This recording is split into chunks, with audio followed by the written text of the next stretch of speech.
Take responsibility for your life. Achieve fulfillment with recovery. Check out responsiblerecovery.net.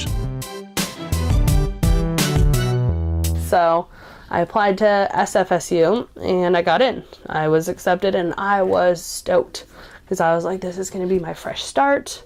This is going to be awesome. You know, I don't even remember what I thought I wanted to be. But I think I was going to do a business degree or something. But I was stoked. So I moved from Antioch to San Francisco. And that's where everything kind of goes haywire. So I still drink, you know, to feel normal. And it works, you know, for a time being. Plus, you know, everybody knows, everyone loves being like, you know, the center of attention, the life of the party and stuff like that. And so I moved to San Francisco, and I have the only other time I've ever actually had a roommate besides this, like an actual roommate, not a housemate, but she was gone the whole time. But I also had other housemates, but one of the other housemates was not mentally stable, and he was getting in a fight with his girlfriend because she went drinking with me. We didn't get too drunk that time, but he was very controlling, and I do mean very controlling. And so he was pissed, and so we heard him hit her, and so we went to the bedroom, and it turns out he had like taken a mug and smashed it over her head. And I'm not familiar with this. Like I said, I've never been surrounded by violence or drugs, just weirdness. And so we were like, you can't do that, you gotta stop. So he pushes me in the bathroom, and he gets real close to my face, and he's like, I'm gonna fucking kill you, da-da-da. And he just, like, he's right there, and I'm not gonna lie, I'm pretty brave, but, like, that scared the shit out of me.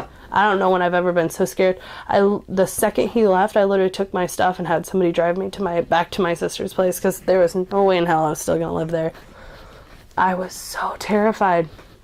And so my parents actually allowed me to move back into their place, because they wanted me to be able to keep going to school, which I was kind of going to school. I was trying to go to class. I wasn't going all the time, but I was actually making an effort. So they said I can move in with them as long as I still went to class, and I was trying to get a job. So I got a job at Nordstrom.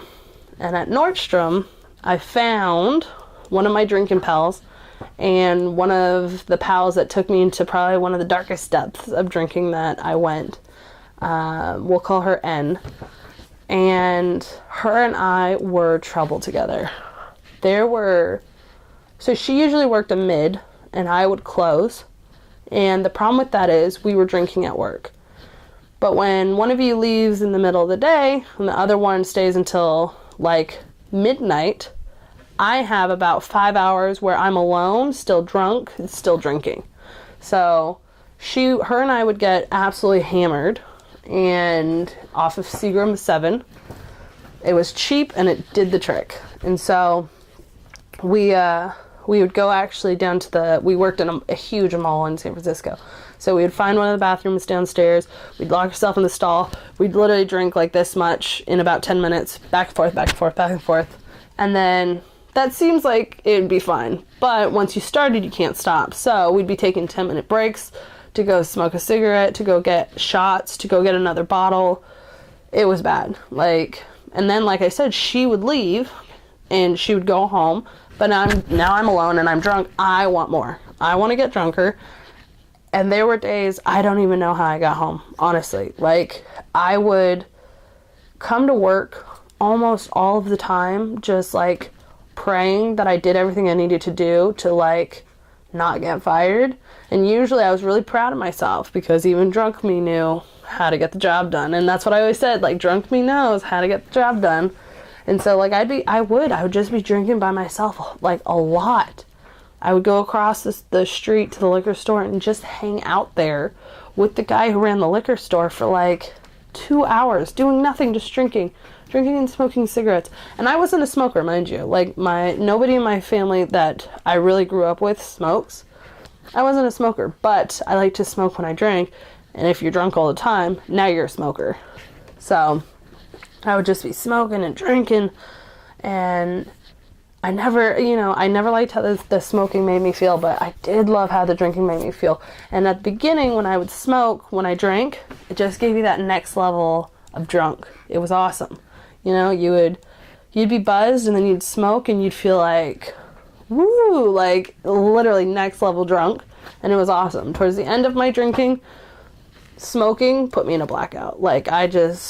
Smoking is it's so horrible, and I've never looked up why it does that, but it is absolutely terrifying, like what smoking does to you when you drink. But I was a damn chimney. But we would, because I did a job where we didn't have to be closely managed, so I would stand far away from my manager when they would show up and be like, yeah, I got you. At that time, I considered myself a functional drinker at work. Wasn't even an alcoholic at that point. I didn't consider myself. I was just I know I drink a lot, but I wanted to be the party girl. I wanted to be the girl who would do anything, you can always count on them for a good time. So I was that girl, I will always go out with you for a drink. I will always, I don't say no to drugs. And I never got into hard drugs, but cocaine, you got it. I will do a line with you in the bathroom. Let's do it. I'm the party girl. I'm the loud girl. I'm the funny girl.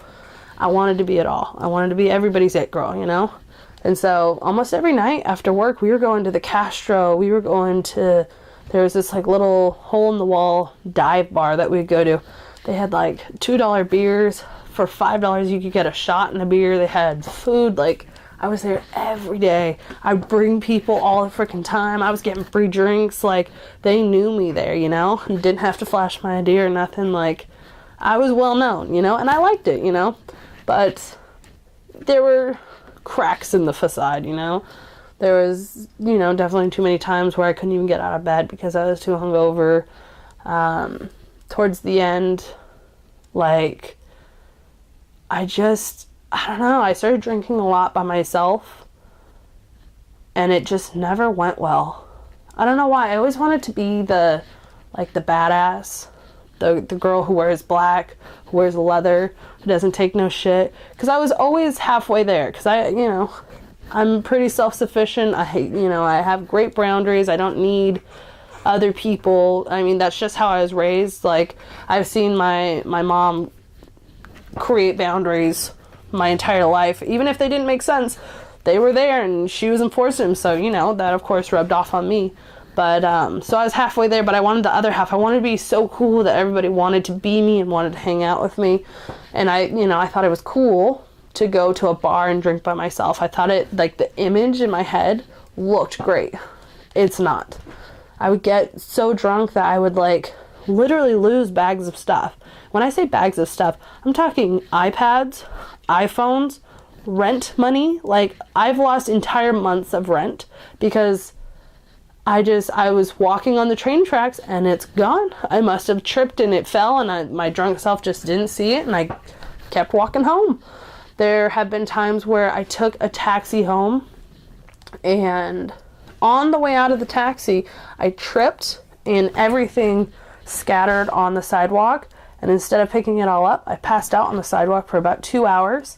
And then I woke up and I was like, oh shit, got everything, put it in my bag, went upstairs.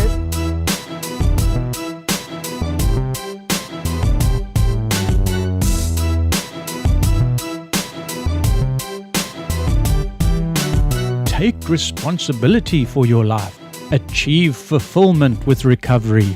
Check out responsiblerecovery.net.